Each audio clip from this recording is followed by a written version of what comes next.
Good morning class.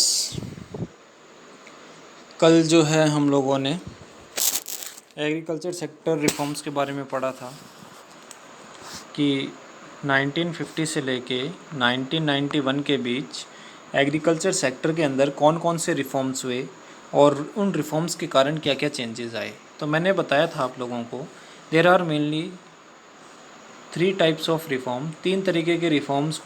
तीन तरीके से रिफॉर्म्स को हम कैटेगराइज करते हैं। पहला तरीका क्या था? First one is technical reform, second one is institutional reform और land reforms, and third one is general reforms. अगर आप लोगों को याद हो तो टेक्निकल में मैंने HYV seeds, fertilisers, pesticides, scientific farm management, इन सभी के बारे में बताया था। जबकि इंस्टीट्यूशनल रिफॉर्म्स में मैंने abolition of intermediaries, regulation of rent, consolidation of holdings, land ceiling, corporative farming के बारे में बताया था। और आज हम लोगों ने जो करना है उसका नाम है जनरल रिफॉर्म्स। जनरल रिफॉर्म्स में क्या हुआ कि expansion in irrigation facilities. Expansion in irrigation facilities का मतलब क्या है कि पहले हमारे इंडिया में, भारत में जो रेनफॉल थी उसी पर सारी की सारी एग्रीकल्चरल एक्टिविटीज़ डिपेंड करती थी। लेकिन आफ्टर ऑप्टिंग प्लानिंग 1950 टू 1991 हमने क्या किया, एक कैनाल सिस्टम ऑप्ट किया, एक कैनाल सिस्टम डेवलप किया जिससे हमने 17% of land that was irrigated through rivers, wells, इसको बढ़ाकर 49% ले आए। कितना ले आए? 49% ले आए। यानी कि हम लोगों ने इरिगेशन या इरिगेटेड एरिया जो है उसमें बहुत ज़्यादा क्या किया है, इंक्रीज़ किया है। अब हम लोग इरिगेशन से हमारी फसल को जो है, प्रोडक्टिविटी को जो है वो कई गुना बढ़ा सकते थे। अब हम लोग रेनफॉल पर डिपेंड नहीं थे। Provision of credit. Provision of credit का मतलब क्या है कि किसानों को लोन दिया जाए। क्या दिया जाए? लोन दिया जाए on lower rates. Lower rates पे क्यों किया दिया जाए? ताकि वो क्या खरीद सकें? सीड्स खरीद सकें, फर्टिलाइज़र्स खरीद सकें, पेस्टिसाइड्स खरीद सकें, ताकि उनकी प्रोडक्टिविटी जो है वो क्या बनी रहे? बहुत ज़्यादा बनी रहे। Third one is regulated market. Regulated markets का मतलब होता है मंडियाँ। हमारे यहाँ डीडवाना में भी मंडी है, नागौर में भी मंडी है। किसान ने अपने खेत से जो खेती की उसको कहाँ बेच दे? मंडियों में बेच दे। ठीक है, कहाँ बेच दे? मंडी में बेच दे। मंडी में बेचते ही उसको उसका पैसा मिल गया तो किसान के क्या हो गया? प्रॉफिट हो गया। यानी कि सिंपल टर्म्स में 1952 1991 हम लोगों ने कमर्शियलाइजेशन ऑफ एग्रीकल्चर का काम शुरू कर दिया। यानी एग्रीकल्चर को सब्सिस्टेंस फार्मिंग से कमर्शियल फार्मिंग की ओर ले आए। मैंने बताया था कि हम लोग इंडिपेंडेंस से पहले सिर्फ अपने लिए खेती किया करते थे, सब्सिस्टेंस फार्मिंग, खुद के लिए, सिर्फ अपने परिवार के लिए। लेकिन आफ्टर इंडिपेंडेंस हम लोग क्या करने लग गए? कमर्शियल एग्रीकल्चर करने लग गए। यानी कि हम लोगों ने एग्रीकल्चर को कमर्शियलाइज करना, उसका ट्रेड करना शुरू कर दिया था। फिर है price support policy. Price support policy का मतलब क्या है कि गवर्नमेंट क्या करती थी, किसी भी फसल का प्राइस जो है वो फिक्स कर देती थी ताकि क्या हो, किसानों को कोई भी लॉस जो है वो ना हो सके। ठीक है, तो अभी जो है क्वेश्चंस डायरेक्ट आपसे ऐसा नहीं पूछा जाएगा एक्सप्लेन लैंड रिफॉर्म्स या एक्सप्लेन एग्रीकल्चरल रिफॉर्म्स। ऐसा डायरेक्ट क्वेश्चन आप लोगों से नहीं पूछा जाएगा।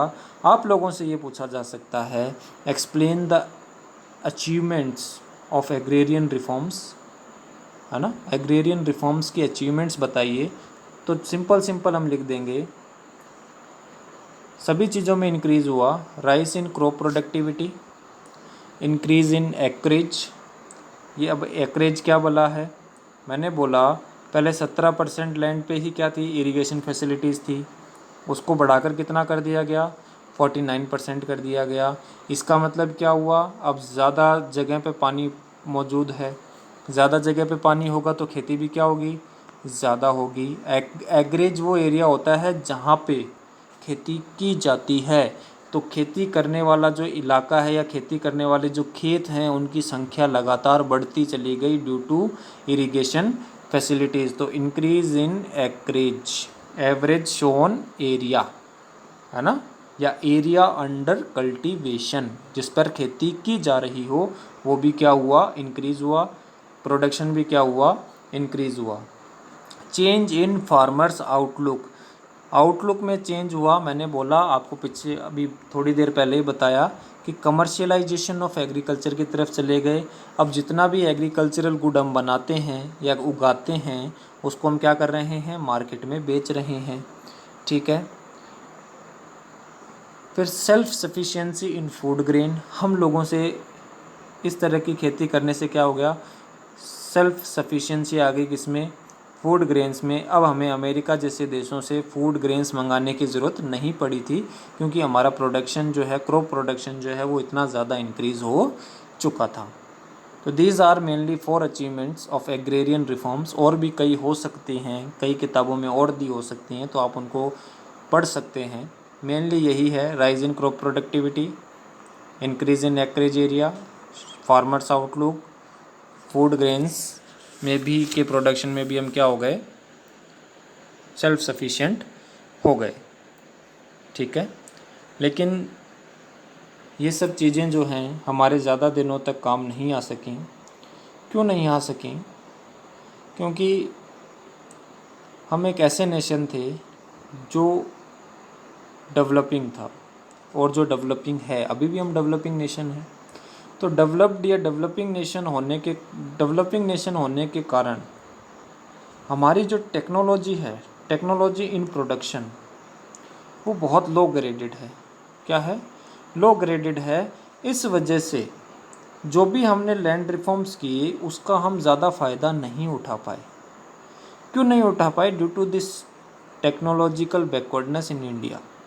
अब ये जो टेक्नोलॉजिकल बैकवर्डनेस है इंडिया के अंदर, इससे क्या हुआ कि पर हेक्टेयर जो प्रोडक्शन है, हर जगह का पर हेक्टेयर प्रोडक्शन जो है वो दूसरे देशों के मुकाबले बहुत ज़्यादा कम है।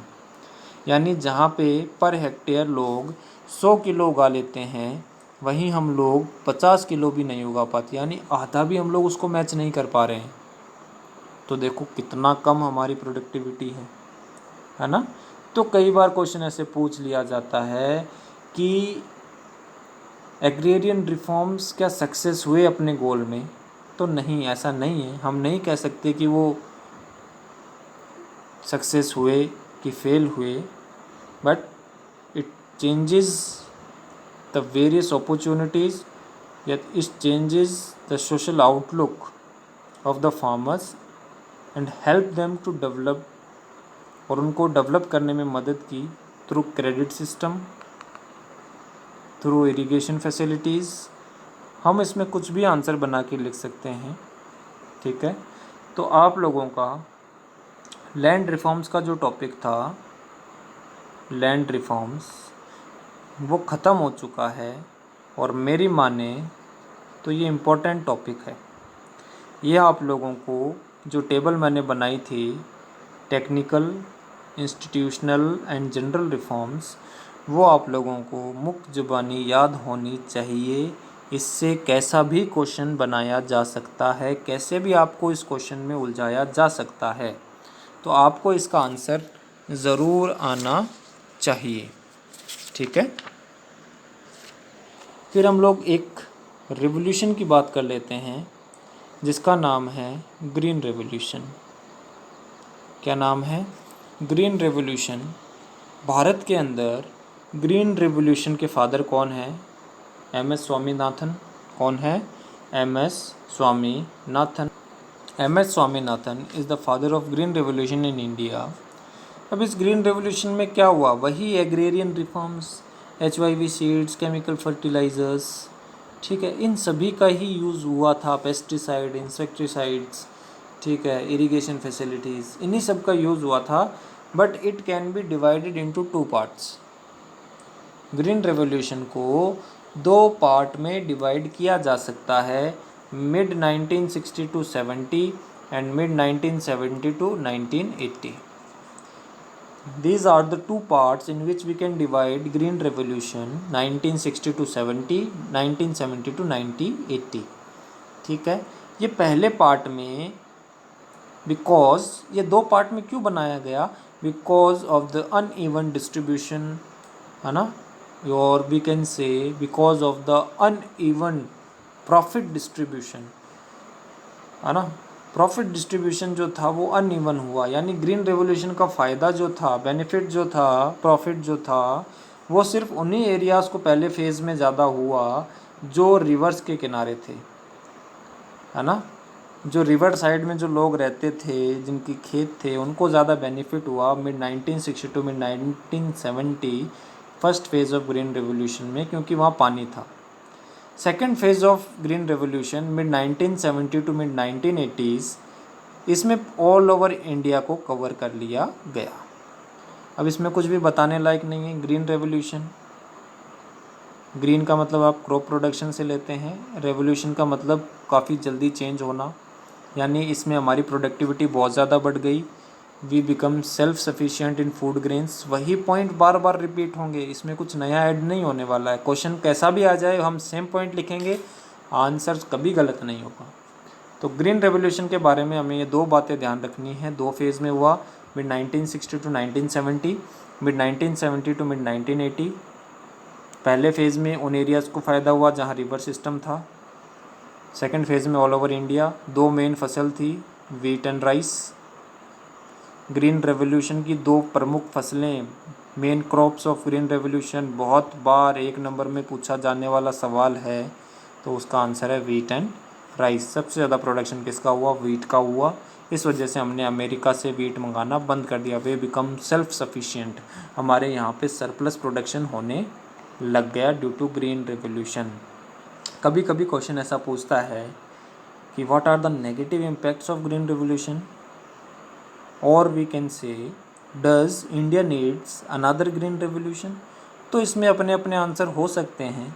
बुक के अंदर यस दिया है, आप नो भी लिख सकते हैं, गलत नहीं होंगे। यस तो क्यों, इससे हमारी क्रॉप प्रोडक्शन बढ़ी, हम लोग सेल्फ सफिशिएंट हो गए, हमारे इंपोर्ट्स बंद हो गए, है ना। हमारे इंपोर्ट्स क्या हो गए, कम हो गए। हमारा फॉरेन एक्सचेंज बढ़ने लगा, क्योंकि हम लोग अब इंपोर्ट्स नहीं कर रहे थे तो फॉरेन एक्सचेंज बढ़ेगा ही, है ना। तो ये सारे कारण हैं, ठीक है। इरिगेटेड एरियाज़ बढ़ गया, एक्रेज बढ़ गया ड्यू टू ग्रीन रेवोल्यूशन, ठीक है। अब नो तो क्यों, सॉइल की फर्टिलिटी कम हो गई due to excessive use of chemical fertilisers. Soil की सैलिनिटी बढ़ गई due to excess use of irrigated water और ट्यूबवेल्स, वी कैन से, है ना। तो नो के अंदर भी हम लोग रीज़न लिख सकते हैं। दोनों आंसर सही हैं। आप क्या सोचते हैं, आपसे सभी सवाल पूछा जा सकता है। वैल्यू बेस्ड क्वेश्चन आते हैं, जो आपके दिमाग के ऊपर डिपेंड करेगा आप उसको कैसे आंसर करते हैं। बाकी इंडियन इकॉनमी में हर चीज़ एक दूसरे से कनेक्टेड है, तो आप लोगों को वैसे ही कनेक्ट करते उसको पढ़ते जाना है। तो मैंने आज आप लोगों को जो है एग्रीरियन रिफॉर्म्स में जनरल रिफॉर्म्स पढ़ाए। जनरल रिफॉर्म्स के बारे में बात करने के बाद में मैंने आपको ग्रीन रेवोल्यूशन के बारे में बताया, बेनिफिट बताए किसके, एग्रेरियन रिफॉर्म्स के। ग्रीन रेवोल्यूशन दो phase, mid 1960 to 1970, mid 1970 to mid 1980। पहले फेज़ में सिर्फ उन एरियाज़ में जहाँ रिवर सिस्टम था। सेकंड में all over India. Wheat and rice are the main crops of green revolution. We became self sufficient, crop productivity increased by multiple times, है ना। We have the surplus in foreign exchange. तो काफ़ी सारे फ़ायदे हुए हमें green revolution से India के अंदर। अब हम कल जो है फॉरेन ट्रेड के बारे में पढ़ेंगे। ये आपका चैप्टर ख़त्म हो चुका है। अगर आप वीकेओरी से पढ़ रहे हैं तो मेरे हिसाब से आपका ये चैप्टर ख़त्म हो चुका है। अब पढ़ेंगे हम लोग फॉरेन ट्रेड के बारे में। वीकेओरी में इसको डिवाइड किया हुआ है कई चैप्टर्स में, है ना। Agrarian reforms, industrial reforms, foreign trade, import, जिसमें इम्पोस्ट सब्स्टिट्यूशन वगैरह सब कुछ आता है। तो हम लोग कल फॉरेन ट्रेड के बारे में बात करेंगे कि 1950 टू 1991 फॉरेन ट्रेड कैसा था इंडिया का, कैसे रिलेशन थे हमारे दूसरे देशों के साथ, ठीक है। ओके।